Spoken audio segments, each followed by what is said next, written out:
வணக்கம். தமிழ் ஃபுட் கார்னரில் முட்டைக்கோஸ் சட்னி பண்ண போகிறோம். முட்டைக்கோஸில் நிறைய சத்துக்கள் இருக்கிறதுனால உடம்புக்கு ரொம்ப ரொம்ப நல்லது. முட்டைக்கோஸ் பிடிக்காதவங்க கூட இந்த சட்னியை விரும்பி சாப்பிடுவாங்க. அந்த அளவுக்கு ரொம்ப டேஸ்ட்டாக இருக்கும்.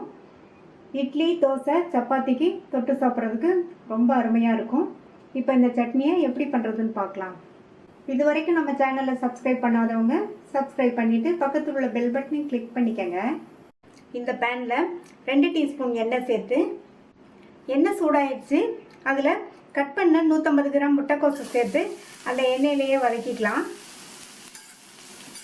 இந்த எண்ணெயிலேயே 2 நிமிஷத்துக்கு முட்டைக்கோஸை வதக்கிக்கணும். அந்த மாதிரி வதக்கிட்டு அதுக்கப்புறமா நம்ம சட்னி பண்ணோம்னா சட்னியோட சுவை ரொம்ப நல்லாயிருக்கும். ஒரு சிலருக்கு முட்டைக்கோஸை பிடிக்காது. அவங்க கூட இந்த சட்னியை விரும்பி சாப்பிடுவாங்க. முட்டைக்கோஸில் செஞ்சதான் கூட தெரியாது சட்னி, அந்த அளவுக்கு நல்லாயிருக்கும். நிதானமான தீயில வச்சு 2-3 நிமிஷமாக வதக்கியாச்சு. முட்டைக்கோஸ் நம்ம சேர்க்கும் போது இருந்த அளவை விடவே அளவு குறைஞ்சிருச்சு. முட்டைக்கோஸும் ஓரளவு வதங்கிடுச்சு. இப்போ இதை தனியாக ஒரு பிளேட்டில் மாற்றி வச்சிடலாம்.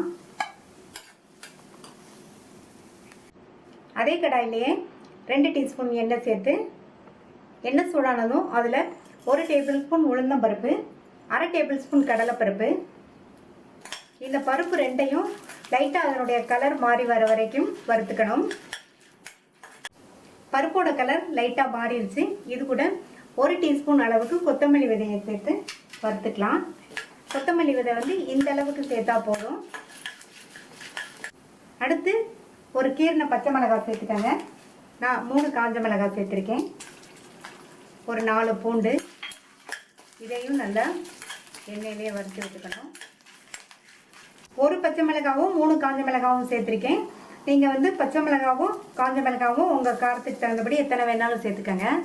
இது கூட 2 மீடியம் சைஸ் தக்காளியை பொடியாக கட் பண்ணி சேர்த்துருக்கேன்.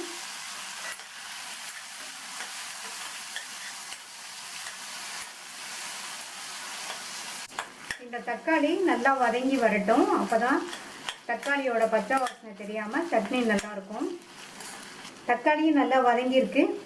ஒரு சின்ன கோழிக்குண்டு சைஸ் அளவு புளியை இந்த மாதிரி பிச்சு பிச்சு சேர்த்துட்டு அதையும் வதக்கி விட்டுக்கலாம். தக்காளி 2 சேர்த்துருக்கேன். புளி இந்த அளவு போதும்.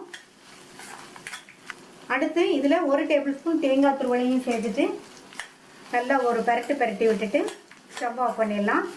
தேங்காய் துருவல் சேர்த்தோம்னா நல்லாயிருக்கும். நீங்கள் விருப்பப்பட்டால் சேர்த்துக்கங்க, இல்லைன்னா ஸ்கிப் பண்ணிடலாம். ஸ்டவ் ஆஃப் பண்ணியாச்சு.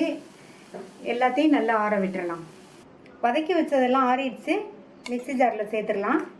ஃபஸ்ட்டு வதக்கின அந்த மிளகாய், பருப்பு, பூண்டு எல்லாத்தையும் சேர்த்துட்டு அடுத்து முட்டைக்கோசையும் சேர்த்துக்கலாம். இது கூட சட்னிக்கு தேவையான அளவு உப்பு, தேவையான அளவு தண்ணி சேர்த்து அரைச்சிக்கலாம். சட்னி அரைச்சாச்சு. கிண்ணத்துக்கு மாற்றிட்டு தாளிப்பு போட்டுடலாம். தாளிப்பு போடுறதுக்கு 1 ஸ்பூன் எண்ணெய் விட்டு சூடாயிடுச்சு. அதில் கொஞ்சமாக கடுகு, உளுந்து, கறிவேப்பிலை, 2 பிஞ்ச் பெருங்காய பவுடர், ஒரு கட் பண்ண காஞ்ச மிளகாய். தாளிப்பை இந்த சட்னியில் சேர்த்துடலாம். சத்தான சுவையான முட்டைக்கோஸ் சட்னி ரெடி ஆயிடுச்சு. இந்த முட்டைக்கோஸ் சட்னியை ட்ரை பண்ணி பார்த்துட்டு உங்கள் கமெண்ட்ஸை சொல்லுங்கள். தேங்க்யூ.